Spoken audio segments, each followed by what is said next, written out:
அரசியலில் முதல் இடத்தில் திமுக இருப்பதாகவும் 2ஆம் இடத்திற்கு தான் போட்டி நிலவுவதாகவும் முதல்வர் ஸ்டாலின் தெரிவித்துள்ளார்.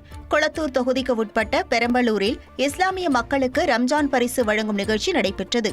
இதில் கலந்து கொண்டு பேசிய முதல்வர் ஸ்டாலின், வக்ப சட்ட திருத்த மசோதாவிற்கு எதிராக பேரவையில் தீர்மானம் வருகிறது என்று தெரிந்தே அதில் பங்கேற்காமல் எதிர்க்கட்சித் தலைவர் எடப்பாடி பழனிசாமி டெல்லி சென்றதாக விமர்சித்தார். இஸ்லாமியரை வஞ்சிக்கக்கூடிய இந்த சட்ட திருத்தத்தை முழுமையாக திரும்ப பெற வேண்டும் என்று நம்முடைய தமிழ்நாடு சட்டமன்றத்தில் தனி தீர்மானம் கொண்டு வந்து நிறைவேற்றி நம்ம அரசுடைய நிலைப்பாட்டை நாம் தெளிவாக அறிவித்திருக்கிறோம். ஆனால் தீர்மானத்தில் கூட மாண்புமிகு எதிர்க்கட்சித் தலைவராக இருக்கக்கூடிய எடப்பாடி பழனிசாமி அவர்கள் கலந்து கொள்ளல. ஏன்னு உங்களுக்கு தெரியும்.